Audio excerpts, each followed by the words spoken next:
तरफ, लेकिन मूर्छित भोग, मूर्छित त्याग समान धर्म है, उसमें कुछ भी भेद नहीं। मंदिर में बैठो कि मकान में, दुकान में बैठो कि हिमालय पर, कुछ अंतर नहीं है। अगर तुम मूर्छित हो तो तुम वही हो। अंतर में तो केवल एक है, क्रांति तो केवल एक है, मूर्छा से जागरण की। इसलिए बुद्ध कहते हैं वासना का स्वभाव, उपनिषद कहते हैं वासना का अनुभव, और मैं तुम्हें दे रहा हूँ सूत्र वासना का अनुभव करने का। यह तीनों जुड़े हैं। इसमें से कुछ वगैरह आप देख रहे हैं ध्यान योगी मोटिवेशन। जागो, समझो और मुक्त हो। सोते समय यह वीडियो रोज सुनिए और फर्क देखिए अपने जीवन में। बुद्ध कहते हैं वासना दूर है। उपनिषद कहते हैं जिन्होंने भोगा उन्होंने त्यागा, उन्होंने ही त्यागा। आप कहते हैं ना भोगो ना त्यागो वरन जागो। कृपया इन तीनों का अंतर संबंध स्पष्ट करें। सवाल आया है, अंतर संबंध बिल्कुल स्पष्ट है।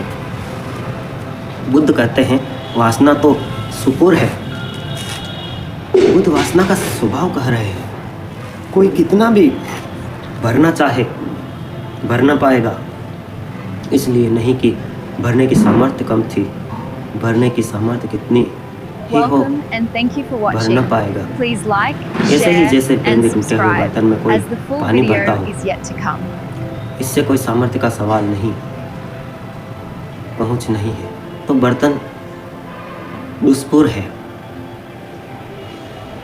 ना सामर्थ्य का सवाल है, ना सुविधा का, संपन्नता का। गरीब की इच्छाएं भी अधूरी रह जाती है, अमीर की भी अधूरी रह जाती है, दरिद्र की इच्छाएं भी अधूरी रह जाती है, और सम्राटों की भी इच्छाएं अधूरी रह। सिकंदर भी उतने ही खाली हाथ मरता है जितना राह का भिखारी। दोनों के हाथ खाली होते हैं क्योंकि वासना दुष्पुर है। बुद्ध सिर्फ वासना का स्वभाव कह रहे हैं। उपनिषद कहते हैं जिन्होंने भोगा उन्होंने ही त्यागा। अब जो भोगेंगे वही वासना का स्वभाव समझ पाएंगे, दूसरे तो समझेंगे ही कैसे। वासना से दूर खड़े डरे रहे, भयभीत रहे, वासना में कभी उतरे ही नहीं, कभी वासना के उस पात्र को गौर से देखा ही नहीं।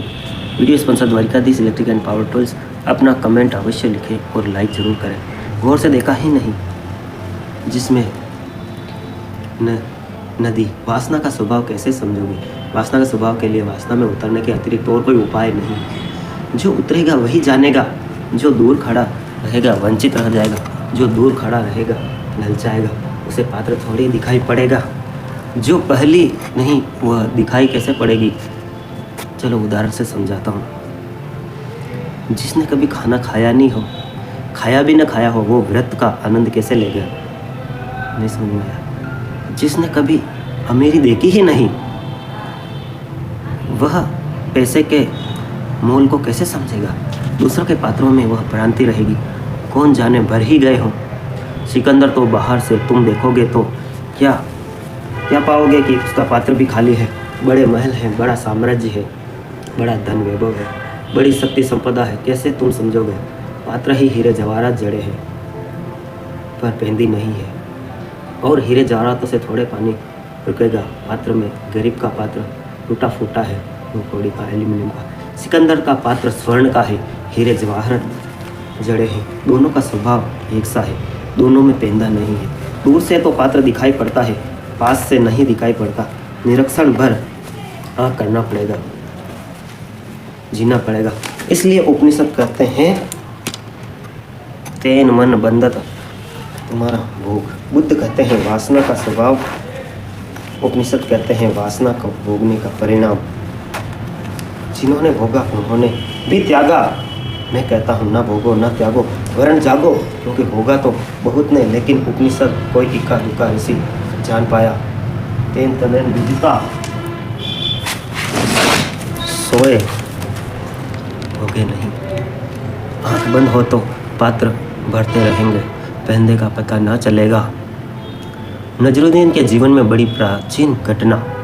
एक युवक उसके पास आया और उस युवक ने कहा बड़े दूर से आया हूँ, सुन के खबर, सुगंध की चर्चा आया हूँ। बहुत गुरुओं के पास गया, कुछ ना पा सका, हताशा होने के करीब था। किसी भी खबर दी, पक्का भरोसा लेके आया हूँ, अब खाली हाथ न जाएंगे। नजरुद्दीन ने कहा उस संबंध में मैं पीछे बात कर लेंगे। श्रद्धा है, क्योंकि श्रद्धा हो तो तुम सत्य को संभाल सकोगे। मेरे पास सत्य है पर तुम्हारे पास श्रद्धा है। उस खोजी ने कहा, परिपूर्ण श्रद्धा लेकर आया हूँ, जो कहेंगे स्वीकार करूँगा। नजरुद्दीन ने, अभी मैं कुएं पर पानी भरने जाता हूँ, मेरे पीछे आओ। एक ही बात, श्रद्धा रखना, मैं जो भी करूँ शांति से निरीक्षण करना, प्रश्न मत उठाना, इतना होश रखना। उसे युवा ने कहा, यह भी कोई परीक्षा हुई? पीछे पीछे यह कौन सी कठिनाई थी? इसमें नजरुद्दीन ने एक पात्र रखा घाट पर कुएं के। युवक थोड़ा हैरान हुआ क्योंकि उसने कहना। नजरुद्दीन ने दूसरे पात्र कुएं में डाला, पानी भरा, शून्य पात्र में उड़ेला। युवक ने कहा, आदमी पागल है, सारा पानी बह गया।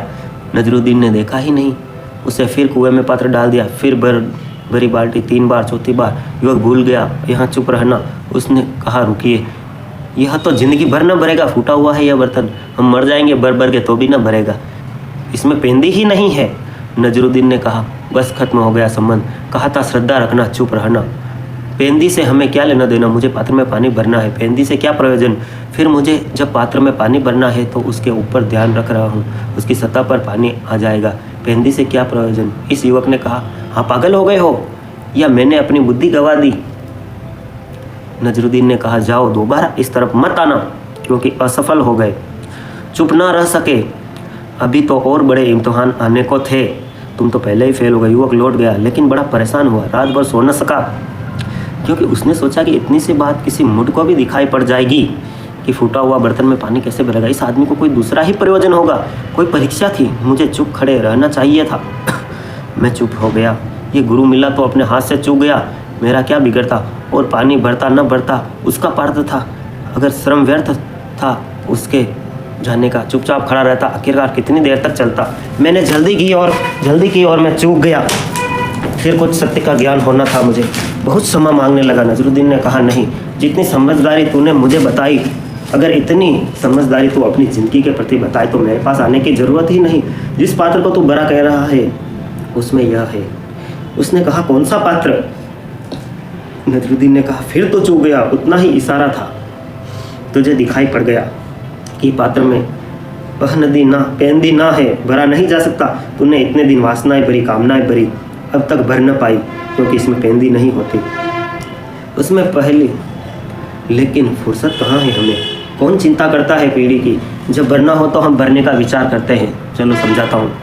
जैसे जिस प्रकार एक फूटे हुए बर्तन में कितना ही पानी भरो रोज खाली हो जाता है। तुम्हारी वासनाएं तुम कितनी ही कर लो रोज, फिर तुम आज फिर कर्तव्य लोगे कि कसम लोगे कि अब मैं वासनाओं से भरा नहीं हूँ, और कल फिर मन वासनाओं से भर जाता है। जब भरना हो भरने का विचार करते हैं, नहीं भर पाते, सोचते हैं दूसरा बाधा डाल रहा है, नहीं भर पाते तो सोचते हैं श्रम जितना करना था उतना नहीं किया। जीवन भर श्रम करते हो, उसका परिणाम क्या है? किसी बुजुर्ग व्यक्ति के पास बैठिए, आप रात दिन मेहनत करते हो, भाग्य ने साथ ना दिया, 1000 कारण खोज लेते, एक नहीं देखते, कहीं ऐसा तो नहीं कि वासना तो सुपुर है। तो मैं कहता हूँ, ना भोगो न त्यागो, जागो, क्योंकि अगर भोगने में डूब गए, भूल गए तो कौन जानेगा, कौन पहचानेगा वासना के स्वभाव को कि वासना ध्रुज है। तुम भोगने में खो सकते हो बड़ी आसानी से, और फिर घबरा के भाग भी सकते हो।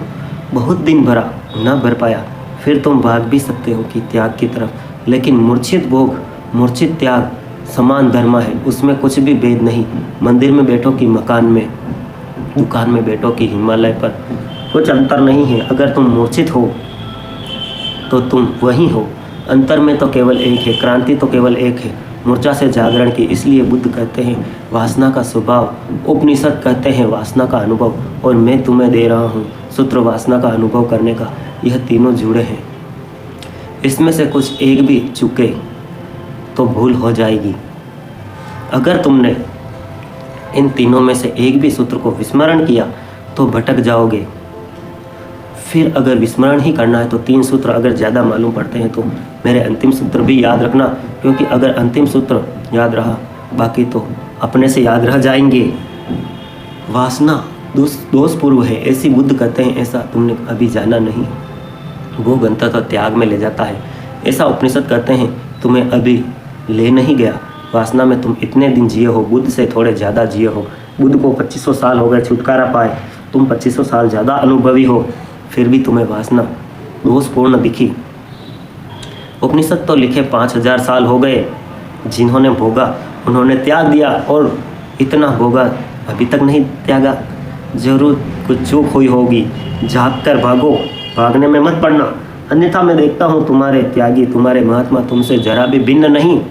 तुम अगर पैर के बल खड़े हो तो सिर के बल खड़े, मगर बिल्कुल तुम जैसे उल्टे खड़े होने की, कहीं कुछ होता है उल्टे खड़े रहने से परमात्मा मिलता है क्या? जिंदगी एक परीक्षण है, और जिंदगी एक निरीक्षण है, और जिंदगी प्रतिफल एक जागरण है, और परीक्षा घट रही है प्रतिपल। ना जागोगे चूकते चले जाओगे, ना जागने की आदत बन जाए तो अनंत काल तक चूकते चल, जन्मों जन्मों तक नहीं जाग पाओगे। और बहुत से रास्ते में स्थान मिलेंगे जहाँ लगेगा मिल गई मंजिल, और बहुत बार विश्राम करने का मन हो जाएगा, लेकिन जब तक परमात्मा ही ना मिल जाए, या जिसको बुद्ध निर्वाण कहते हैं वही ना मिल जाए, तब तक रुकना मत, ठहर खैर भले जाना, लेकिन ध्यान रखना कि कहीं घर मत बना लेना। ताब मंजिल रास्ते में मंजिलों थी, सैकड़ों हर कदम पर एक मंजिल थी, मगर मंजिल ना थी तप मंजिल उस सत्य की यात्रा के मार्ग पर। तप मंजिल रास्ते में मंजिलें थी सैकड़ों, उस असली मंजिल के मार्ग पर बहुत सी मंजिलें मिलेगी रास्ते में। कभी धन की, पद की, कभी प्रतिष्ठा की, यश की, अहंकार, बहुत से खेल रचेगा, बहुत सी लीला रचेगा। आपने वो किस्सा सुना हो तो कमेंट में ज़रूर बताएं कि कितनी दूरियां तय कर दी। शमशान में पढ़ा था मैंने, कितनी दूरियां तय कर दी, बस इतना दूर होके यहीं आना था शमशान में। परिस्थिति की, यश की, अहंकार खेल रचेगा, हर कदम पर एक मंजिल थी, मगर मंजिल ना थी, और हर कदम पर मंजिल मिलेगी, लेकिन वो मंजिल इतनी सस्ती नहीं है, वो मंजिल है ही नहीं। अगर बहुत हौस रखा तो तुम इन मंजिलों से बच के मंजिल तक पहुंच जाओगे। विरोधाभास है, पर आपको समझना पड़ेगा, 4 बार देखो इसको। कठिन यात्रा है, दुर्भर मार्ग है, बड़ी चढ़ाई है, उत्तम शिखरों पर जाना है, घाटियों में रहने की आदत है, मूर्छित होना जीवन का स्वभाव हो गया है। होश कितना ही साधो सदता नहीं, बेहोशी इतनी प्राचीन हो गई है कि तुम होश का भी सपना देखने लगते हो। बेहोशी में जैसे कोई रात नींद में सपना देखा कि जाग गया हूँ, सपना देखता हूँ कि जाग गया हूँ, मगर यह जागना भी सपने में ही देखता हूँ। मैं तुम्हें एक स्टोरी सुनाता हूँ छोटी सी। डायोज ने जब एक सपना देखा, वो तितली बन के उड़ रहे हैं और उनको एक चिड़िया ने पकड़ लिया। एकदम वह जागे, उन्होंने देखा मैं तो मनुष्य हूँ, लेकिन उन्होंने लिखा कि, उनके शिष्यों ने लिखा कि अब मैं समझ नहीं पा रहा हूँ। डायोजनीज कहते हैं अब मैं जो तितली हूँ वो सपना था, या जो मैं ये जो मनुष्य हूँ ये सपना है। समझ गए हो तो कमेंट करो। बहुत ही गहरी बात है ये, लेकिन होश रखना। मंजिल रास्ते में मंजिलें थी, सैकड़ों हर कदम एक मंजिल थी, मगर मंजिल ना थी। कैसे पहचानोगे कि मंजिल आ गई? कैसे पहचानोगे कि यह मंजिल मंजिल नहीं है? एक कसौटी ख्याल रखना, अगर ऐसा लगे कि जो सामने अनुभव में आ रहा है वह तुमसे अलग है तो समझना अभी असली मंजिल नहीं आई। प्रकाश दिखाई पड़े, अभी मंजिल नहीं आई। कुंडलिनी जाग जाए, अभी मंजिल नहीं आई। यह भी अनुभव है, यह भी शरीर के ही अनुभव है, मन के अनुभव है। परमात्मा सामने दिखाई पड़ने लगे, याद रखना मंजिल नहीं आएगी, क्योंकि परमात्मा तो देखने वालों में छिपा है, कभी दिखाई नहीं पड़ेगा। जो दिखाई पड़ेगा वह सपना है, इसको तुम सूत्र समझो। जो दिखाई पड़े, अनुभव में आए वह सपना। जिस दिन कुछ दिखाई न पड़े, कुछ अनुभव में ना आए, केवल तुम्हारा चैतन्य रह जाए, देखने वाले बच्चे दृष्टि खो जाए, बच्चे दृश्य खो जाए, कुछ दिखाई ना पड़े, बस तुम रह जाओ, ना कुछ तुम्हारे चारों तरफ। इसको बुद्ध ने निर्वाण कहा। शुद्ध चेतना रह जाए, दर्पण रह जाए, प्रतिबिंब कोई ना बने, तब तुम भोग के बाहर गए। अन्यथा सभी अनुभव भोग है। कोई किसी पत्नी भोग रहे हैं, कोई कृष्ण बांसुरी बजा रहे हैं, उनके दृश्य को भोग रहा है, सब भोग है। कोई किसी की वीडियो सुन रहा है, जहाँ तक दूसरा है वहाँ तक भोग है। जब तुम बिल्कुल ही अकेले बचो, बस शुद्धतम सोटंच केवल रह जाए, होश मात्र बचे, मैं भी नहीं हूँ किसका होश, ऐसा नहीं। चैतन्य मात्र बचे, किसकी चेतना, ऐसा नहीं। कुछ जानने को ना हो, कुछ देखने को ना हो, कुछ जानने को ना हो, कुछ अनुभव करने को ना हो, उस घड़ी आ गई मंजिल। अब समझ गए हो तो कमेंट कर दो। ये 3 सूत्र बहुमूल्य है। बुद्ध कहते हैं वासना दोष पूर्ण स्वभाव की इंगित करते उपनिषद कहते हैं उन्होंने भोगा उन्होंने त्यागा परिणाम की और इंगित में कहता हूँ ना भोगा न त्यागा जागो मैं विधि देता हूँ। कैसे तुम जागोगे? बुद्ध ने जो कहा सही है। कैसे तुम जागोगे? उपनिषद ने जो कहा सही है, तुम जागोगे तभी उपनिषद सच होंगे, तुम जानोगे तभी बुद्ध सच होंगे। तुम्हारे अतिरिक्त ना बुद्ध सच है ना उपनिषद सच है, तुम्हारा बोध ही प्रमाण होगा बुद्ध सच्चाई का। इसलिए बुद्ध ने कहा है, किसी ने पूछा हम कैसे तुम्हारा सम्मान करें, कैसे कृतज्ञता ज्ञापन करें, इतना दिया है। बुद्ध ने कहा है मैंने जो कहा है तुम उसके प्रमाण हो जाओ, मैंने जो कहा है तुम उसके गवाह हो जाओ, बस मेरा सम्मान हो गया और कुछ धन्यवाद की ज़रूरत नहीं है। जिस दिन तुम बुद्ध के गवाह हो जाओगे, जिस दिन तुम प्रमाण हो जाओगे उपनिषद जो कहते हैं वह सही है, उसी दिन तुमने उपनिषद को जाना, उसी दिन तुमने बुद्ध को पहचाना। फ़र्क बहुत ज़्यादा नहीं है बुद्ध में और तुम में, उपनिषद में और तुम में फ़र्क बहुत ज़्यादा नहीं है। ऐसे बहुत ज़्यादा मालूम होता है, ऐसे ज़रा भी ज़्यादा नहीं है। फ़र्क बड़ा थोड़ा है। तुम सोए हो बुद्ध जागे हैं, तुम सोए हो बुद्ध जागे हैं, तुम आंख बंद किए हो बुद्ध ने आंखें खोल ली है। फ़र्क थोड़ा ज़्यादा नहीं है। एक गीत कल मैं पढ़ रहा था, एक गीत सुनाता हूँ आपको। पहले एक छोटा सा लाइक और कमेंट कर दें और वीडियो का लो हम बताएं गुजा और गुल में फ़र्क क्या है। लो हम बताएं गुजा और गुल में फ़र्क क्या है, कली और फूल में फ़र्क क्या है। लो हम बताएं गुंजाओ गुल में फ़र्क क्या है। एक बात है कही हुई एक बेकही हुई, बस इतना ही फ़र्क है। एक बात है कही हुई एक बात है बिना कही हुई। बुद्ध ने फूल है तुम कली हो, बुद्ध फूल है तुम कली हो, उपनिषद खिल गए हैं तुम खिलने को बाकी हो। दोस्तों वीडियो का दूसरा भाग देखने के लिए सब्सक्राइब करें और अपना कीमती विचार कमेंट में लिखें। हमें बताएं कि इसी का दूसरा पार्ट चाहते हैं या किसी दूसरे विषय पर। आप सबके भीतर बैठे हुए परमपिता परमेश्वर को प्रणाम करता हूँ। Video sponsor Dwarkadhish electric and power tools VTYT news. Thanks for watch, love you all friends.